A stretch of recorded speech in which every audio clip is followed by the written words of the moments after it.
Até uma mãe que não sabe com quem está o filho, de 2 anos. Não é aceitável. Mas o não aceitável é o pão de cada dia neste país. Pessoas que estão detidas, que nem sabem por que estão detidas. E nem a polícia consegue esclarecer por que aquelas pessoas estão detidas.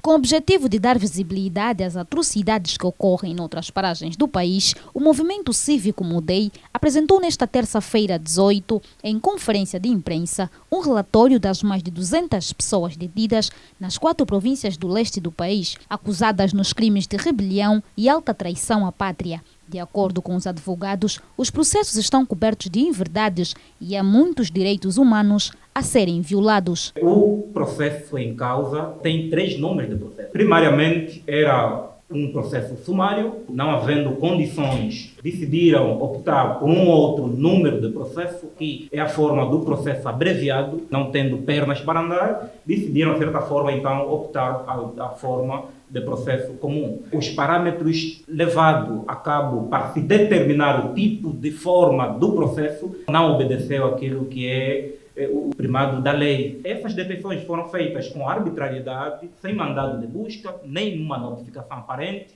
e os mesmos foram ouvidos no interrogatório preliminar, sem a presença do Ministério Público. A lei não determina isto. O processo é político, está a ser tratado diretamente pelo Serviço de Inteligência, não há envolvimento da Procuradoria. Eu tentei entrar com algumas fontes minhas da Procuradoria, por exemplo, do Mochico, para poderem me fornecer alguma informação relativamente sobre esse processo. Todos eles alegaram que este processo nunca passou pela PGR, nunca. Do jeito que começou o processo, é de forma estranha mesmo.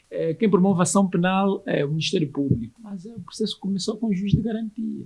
O Ministério Público não sabia de nada. Os presidenciais começaram com o juiz de garantia, então isso aqui nos deixou um pouco sem saber o porquê que isso está a acontecer. Ao olhar para aquelas pessoas, você chega à conclusão de que essas pessoas não são criminosas. Estão lá detidas simplesmente porque têm uma ideologia e acreditam que, através daquela ideologia, se calhar podem ter melhores condições de vida. Quando falamos com o procurador que supostamente acompanha o caso, nem ele consegue explicar por que até agora as pessoas estão detidas. Os crimes em que vêm acusados são algo estranhos. Por exemplo, são acusados do crime de alta traição à pátria. É a primeira vez que eu acompanho um caso de alta traição à pátria que os traidores avisam, mandam cartas ao Presidente da República, ao Governador, à polícia. É algo estranho. Então eles avisaram que vamos trair a pátria e foram detidos por causa disso. Segundo os advogados, neste número de detidos arbitrariamente, faleceu uma idosa de 63 anos de idade, dias antes do término do relatório, por consequência de uma doença adquirida na cadeia. Neste número de 235 presos políticos, há idosos com 75 anos de idade. Um caso concreto é da senhora Chemé, que acabou por falecer, foi detida em mais de 7 meses, sem assistência médica nem medicamentosa,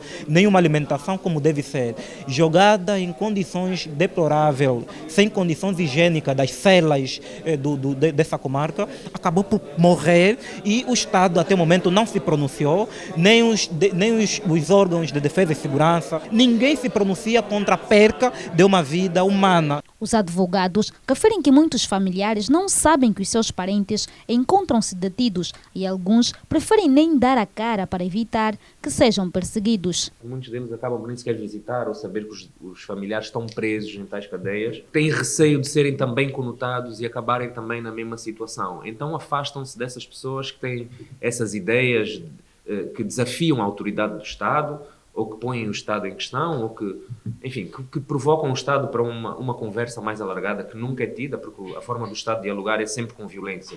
Referiu-se até a uma mãe que não sabe com quem está o filho, de 2 anos. Não é aceitável. Mas o não aceitável é o pão de cada dia neste país. Os familiares têm medo de aparecer. Se aparecerem, vão, infelizmente, ser detidos. Nem a própria polícia, às vezes, entende o que está a fazer. Só recebe orientações, vão lá e o que eles encontrar, o que eles querem fazer.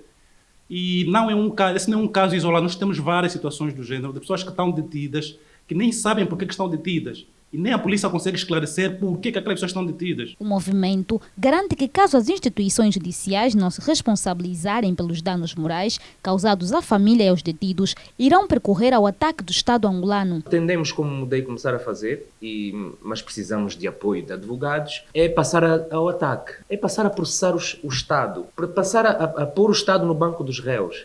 Nós sabemos a dificuldade que isso é, que vai representar, mas nós temos de fazer a provocação. Nós não podemos estar sempre no passivo a correr como bombeiros a apagar fogos desta natureza, a fazer denúncias de coisas já materializadas. Nós temos que prevenir as próximas. E prevenir as próximas é chamar à responsabilidade aqueles que promovem esse tipo de coisas e que protegem esse tipo de coisas. Nós queremos passar a responsabilização do Estado, porque o Estado está muito confortável a cometer atropelos e abusos de direitos humanos todos os dias. Refere-se que o movimento cívico Mudei é uma rede de organizações de indivíduos, ativistas e grupos de pessoas formalmente organizada que sentem-se identificadas com o propósito de transformar o país, mentalidades e de participar na vida cívica.